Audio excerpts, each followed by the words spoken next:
ವೀಕ್ಷಕರೇ, ನನ್ನ ಪ್ರೀತಿಯ ವೀಕ್ಷಕ ಬಂಧುಗಳಿಗೂ ಕೂಡ ನಮಸ್ಕಾರಗಳು.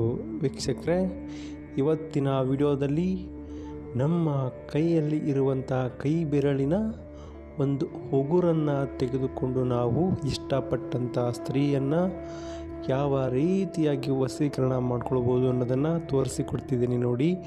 ಈ ರೀತಿಯಾಗಿ ನೀವು ಉಗುರುಗಳನ್ನು ಕಟ್ ಮಾಡ್ಕೊಳ್ಬೇಕಾಗ್ತದೆ. ಹೌದು, ಈ ರೀತಿಯಾಗಿ ನೀವು ನಿಮ್ಮ ಕೈ ಬೆರಳಿನ, ಹೌದು, ಎಡಗೈ ಬೆರಳಿನ ಅಥವಾ ಬಲಗೈ ಬೆರಳಿನ ಉಗುರುಗಳನ್ನು ನೀವು ಕಟ್ಟು ಮಾಡಿಕೊಳ್ಬೇಕಾಗ್ತದೆ.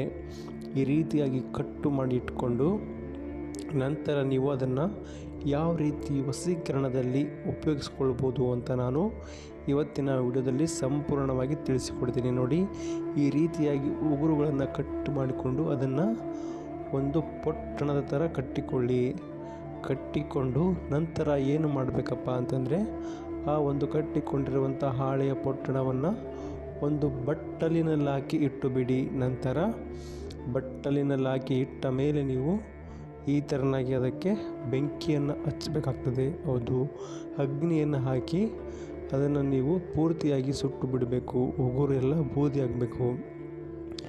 ಈ ರೀತಿಯಾಗಿ ಮಾಡಿ ನಂತರ ನೀವು ಹೇಳಿಕೊಡುವ ಮಂತ್ರವೊಂದನ್ನು ಕೂಡ ನೀವು ಇಲ್ಲಿ ಪಠನೆ ಮಾಡಬೇಕಾಗ್ತದೆ.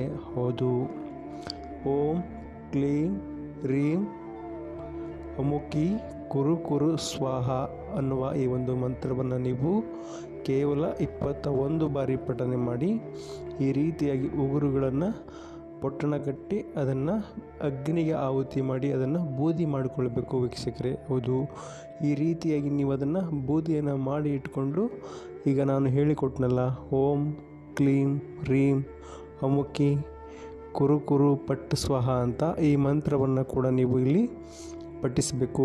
21 ಬಾರಿ ನೀವು ಅದನ್ನು ಸ್ಪಷ್ಟವಾಗಿ ಪಠಿಸಬೇಕಾಗ್ತದೆ. ನಂತರ ಈ ರೀತಿಯಾಗಿ ಒಂದು ಹಾಳೆಯಲ್ಲಿ ಹಾಕಿಕೊಳ್ಳಿ ಅಥವಾ ಒಂದು ಪ್ಲೇಟಿನಲ್ಲಿ ಹಾಕಿಕೊಳ್ಳಿ.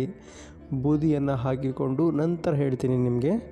ಆ ಬೂದಿಯನ್ನು ಕೂಡ ನೀವು ಏನು ಮಾಡಬೇಕು ಅನ್ನೋದನ್ನು ಕೂಡ ನಾನು ಈಗ ಈ ವಿಡಿಯೋದಲ್ಲಿ ತೋರಿಸಿಕೊಡ್ತೀನಿ ಮತ್ತು ನಿಮಗೆ ತಿಳಿಸ್ತೀನಿ ಕೂಡ.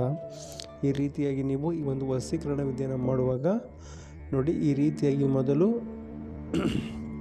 ಉಗುರುಗಳನ್ನು ಕಟ್ ಮಾಡ್ಕೋಬೇಕು. ನಂತರ ಅದನ್ನು ಬೆಂಕಿಗೆ ಆಹುತಿ ಮಾಡಿ ಅದನ್ನು ಬೂದಿಯನ್ನಾಗಿ ಮಾಡ್ಕೊಳ್ಬೇಕು. ನಂತರ ಅದನ್ನು ಮತ್ತೆ ಒಂದು ಹಾಳೆಯಲ್ಲಿ ತೆಗೆದುಕೊಳ್ಬೇಕು. ಈ ರೀತಿಯಾಗಿ ತೆಗೆದುಕೊಂಡು ಈಗ ನೀವು ಏನು ಮಾಡಬೇಕು ಅನ್ನೋದು ಇಲ್ಲಿ ನಿಮಗೆ ಇಂಪಾರ್ಟೆಂಟ್ ಆಗ್ತದೆ. ಹೌದು, ಈ ರೀತಿಯಾಗಿ ನೀವು ತೆಗೆದು ಇಟ್ಟುಕೊಂಡಂತಹ ಆ ಒಂದು ಬೂದಿ ಏನಿರ್ತದಲ್ಲ, ಅದನ್ನು ನೀವು ಯಾವ ಜಾಗಕ್ಕೆ ತಲುಪಿಸಿದರೆ ನಿಮ್ಮ ವಶೀಕರಣ ಆಗುತ್ತೆ ಅನ್ನೋದಿಲ್ಲಿ ತುಂಬ ಇಂಪಾರ್ಟೆಂಟು. ಹೌದು, ನಿಮ್ಮ ಏನೇ ಸಮಸ್ಯೆಗಳಿದ್ದರೂ ನೀವು ನೇರವಾಗಿ ನಮ್ಮ ಗುರುಗಳಿಗೆ ಕರೆಯನ್ನು ಮಾಡ್ಬೋದು. ಅವರ ನಂಬರ್ ಡಿಸ್ಪ್ಲೇ ಮೇಲೆ ಬರ್ತಾ ಇದೆ.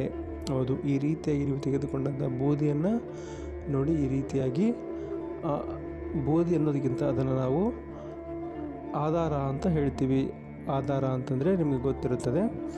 ನೀವು ಇದರಲ್ಲಿ ಒಂದು ಸ್ವಲ್ಪನ ತೆಗೆದುಕೊಂಡು ಹೋಗಿ ಯಾರನ್ನು ವಶೀಕರಣಕ್ಕೆ ರೆಡಿ ಮಾಡ್ಕೊಳ್ತೀರ ಅವರ ಹೆಸರನ್ನು ಮನಸ್ಸಿನಲ್ಲಿ ಜಪ ಮಾಡಿ ಇದನ್ನು ಅವರ ಹಣೆಗೆ ಹಚ್ಚಬೇಕಾಗ್ತದೆ. ಹೌದು, ಇದರಲ್ಲಿ ಒಂದು ಸ್ವಲ್ಪ ತೆಗೆದುಕೊಂಡು ಹೋಗಿ ಅವರ ಹಣೆಗೆ ನೀವು ಹಚ್ಚಿ ಬರಬೇಕಾಗ್ತದೆ. ನೀವು ಹಚ್ಚಿ ಬಂದ ಕೆಲವು ಗಂಟೆಗಳಲ್ಲಿ ಈ ವಶೀಕರಣ ಪ್ರಾರಂಭವಾಗಿ ಮುಕ್ತಾಯವಾಗುವವರೆಗೂ ಇದು ಬಲಿಷ್ಠವಾಗಿ ಇರುತ್ತದೆ. ಹೌದು, ಇದು ತುಂಬ ಬಲಿಷ್ಠವಾದಂಥ ವಶೀಕರಣ ಆಗಿರೋದ್ರಿಂದ ನೀವು ಈ ಬೂದಿಯನ್ನು ತೆಗೆದುಕೊಂಡು ಹೋಗಿ ಆಧಾರವನ್ನು ಅವರ ಹಣೆಗೆ ಹಚ್ಚಿ ಬಂದಾಗಿನಿಂದ ವಶೀಕರಣ ಪ್ರಾರಂಭವಾಗಿ ನೀವು ಆಸೆ ಪಟ್ಟಂತೆ, ನೀವು ಇಷ್ಟಪಟ್ಟಂತೆ, ನೀವು ಪ್ರೀತಿಸುವಂತೆ ಎಲ್ಲವೂ ಕೂಡ ನಡೆದು ಹೋಗಿಬಿಡುತ್ತದೆ.